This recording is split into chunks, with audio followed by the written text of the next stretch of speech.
La Ventana acontece, que no es poco. Un relato personal de la historia, con Nieves con Costrina, Cadena SER.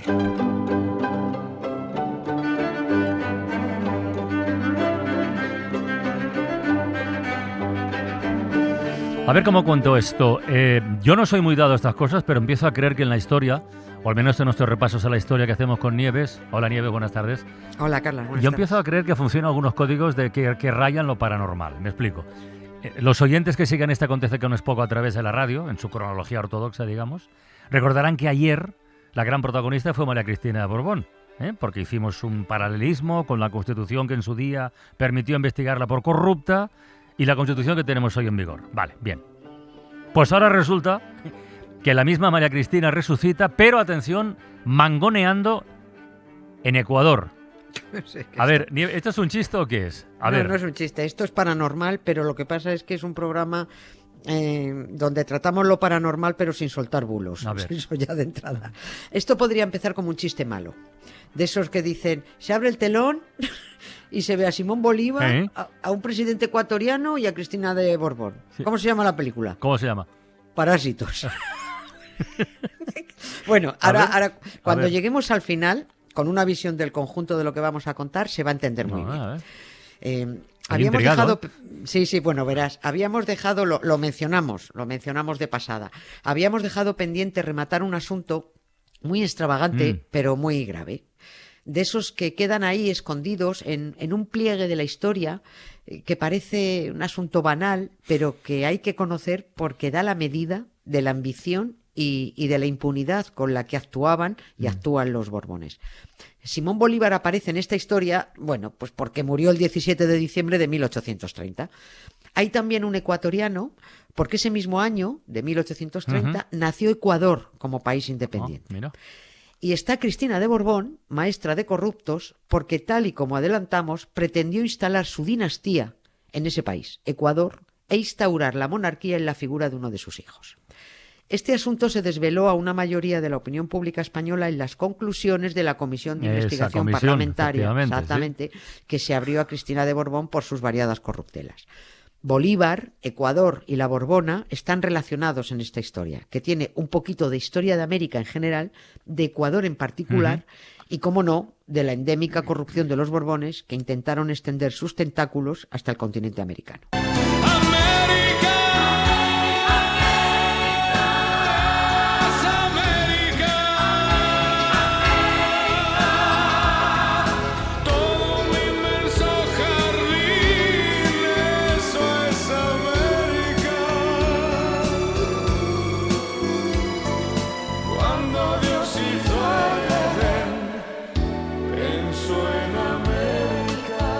Esteban no puede preguntarle en qué pensó exactamente, pero bueno, ¿por dónde empezamos a tirar del hilo para desenredar esta madeja, Nieves? A ver, pues, ¿empezamos por Bolívar o por quién? No, por Bolívar, venga. Por Bolívar, además que es su día, 17 de diciembre, por Bolívar, que tuvo mucho que ver y enredó mucho en Ecuador, antes de que fuera Ecuador.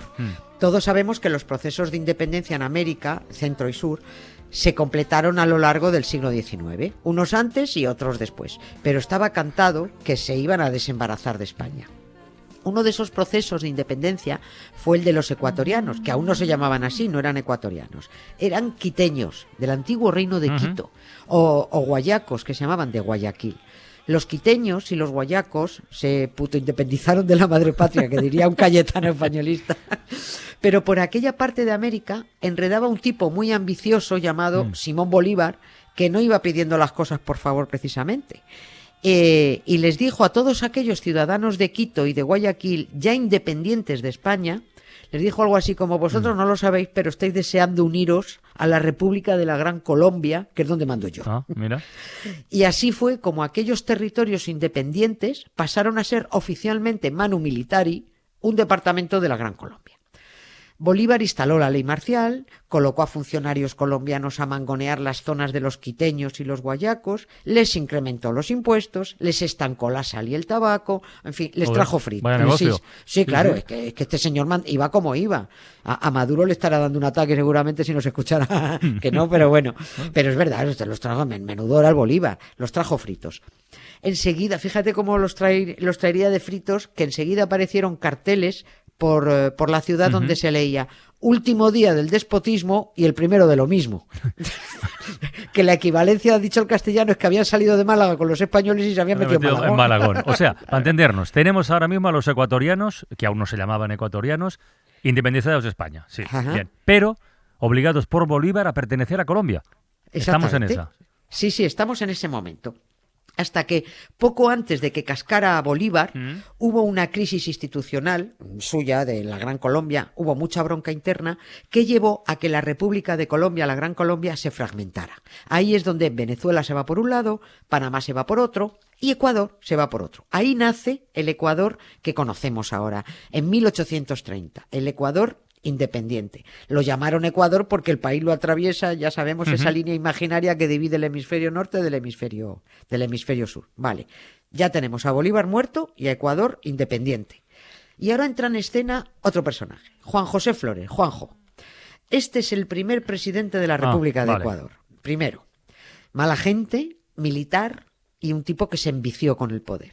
Cuando estaba a punto de terminar su segundo mandato, por si acaso la Asamblea no lo reelegía, dio un golpe de Estado para asegurarse un tercer mandato. Un clásico. Sí, un clásico. Se cargó la Constitución que había, promulgó otra, que ¿cómo sería esa Constitución, la de 1843, que ha pasado a la historia ecuatoriana como carta de esclavitud? Más claro el agua. ¿Cómo sería? Ya. Sí, bueno, con reformas, esa esclavitud metió este hombre, Juanjo, reformas tan delirantes como asegurarle al presidente de la República, o sea, a él, un mandato de 8 años. Los senadores serían elegidos cada 12 años. Hola. Claro, porque así, fíjate, le elegirían él siempre. El Congreso solo tendría que reunirse una vez cada 4 años. O sea, aquello era un delirio. Esto, por supuesto, no duró. Y 2 años después de promulgarla, en 1845, a este hombre le dan una patada en el culo y lo destierran. Le dicen, lárgate de aquí. ¿Y qué razón tiene ese refrán que dice, Dios los cría y ellos se juntan? ¿Con quién se juntó este corrupto? Pues con otra corrupta, con Cristina de Borbón. Y ahora es cuando vamos al turrón. Pero vamos a ver, hacía 25 años que Ecuador se había independizado de España. Sí. Y su rey, que era Fernando VII. ¿Vale? Efectivamente, bien, sí.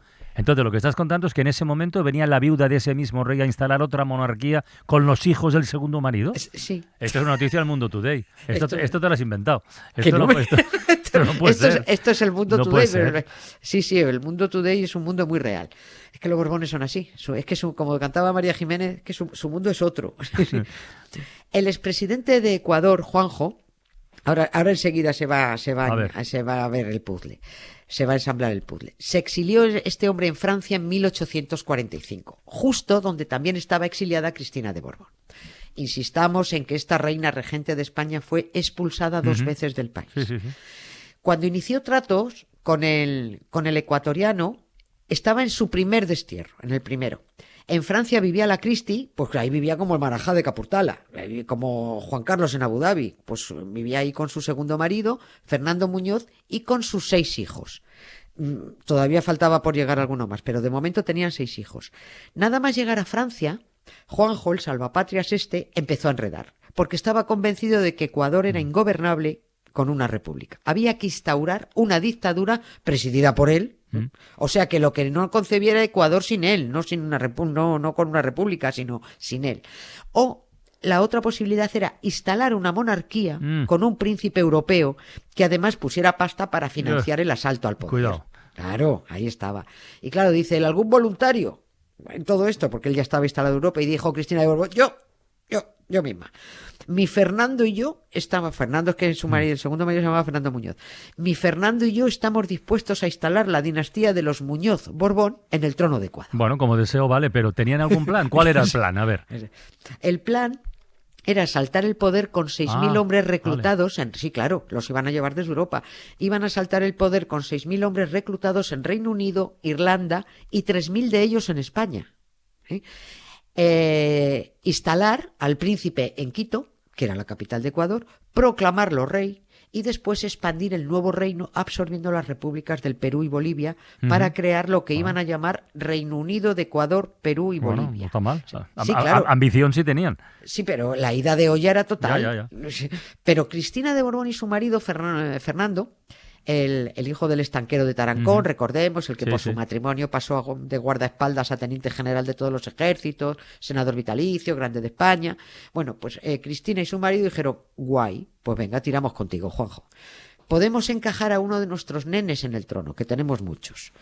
Las dos mayores son chicas, así que estas descartadas. Pero está Agustinito Muñoz Borbón, que solo tiene 9 años, pero tampoco es un problema, dijo María Cristina. Me pongo yo de reina regente. Que ya sé de qué va esto, ¿eh? Claro, hasta que crezca. Ya había estado de regente con la nena, ya nos había dejado aquí a la de los cocidos, Isabel II, y ya está. Bueno, pusieron pasta, entraron en contacto con miembros del gobierno español y con aristócratas que vieron la oportunidad de recuperar poder e influencia en América. El presidente del gobierno aquí en España era entonces Francisco Javier de Istúriz, que apoyó oficiosamente, bajo cuerda, aquella desquiciada empresa, poniendo recursos del Estado y financiando el reclutamiento de soldados para dar el golpe de Estado en Ecuador.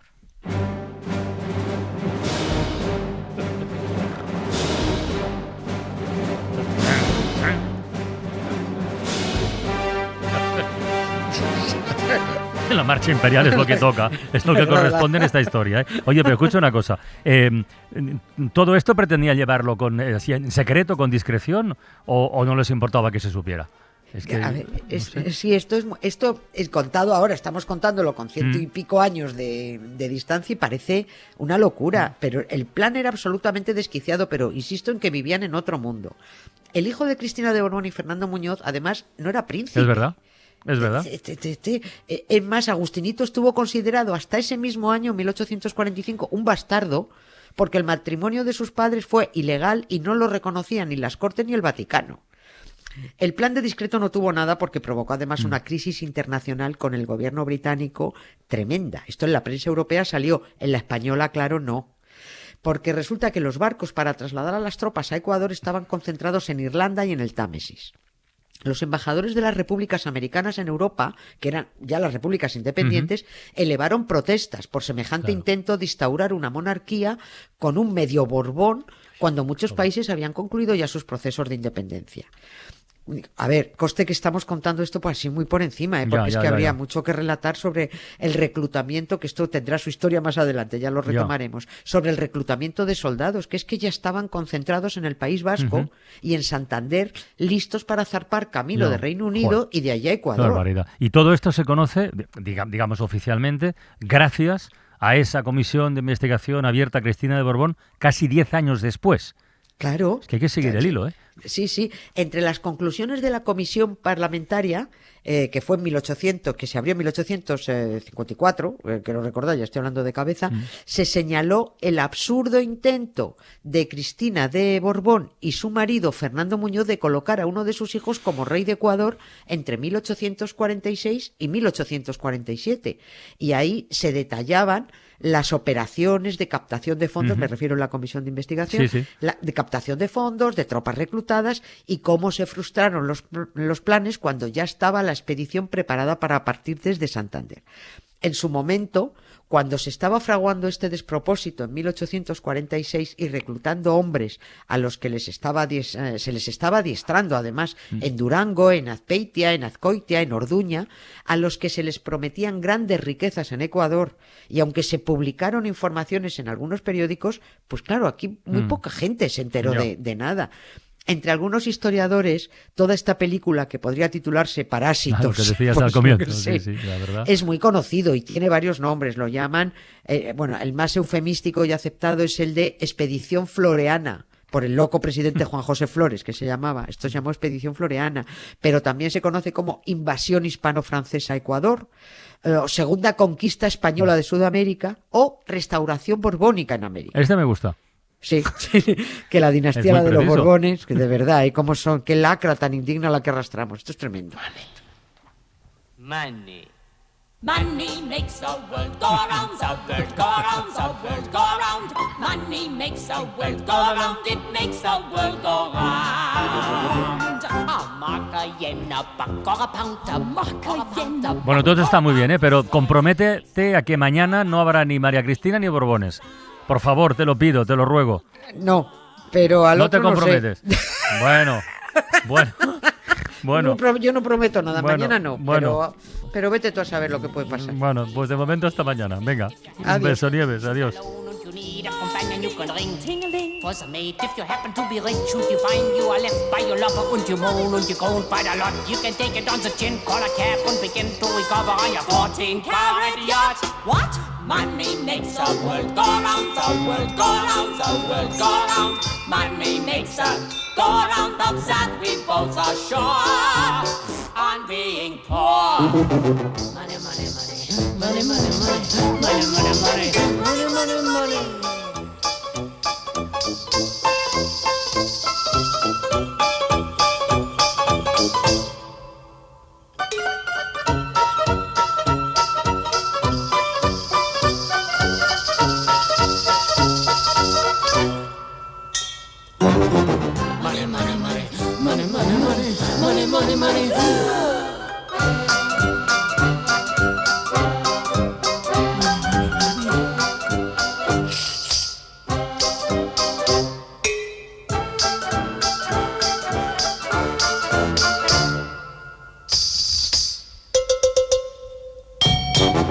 Money, money, money, money,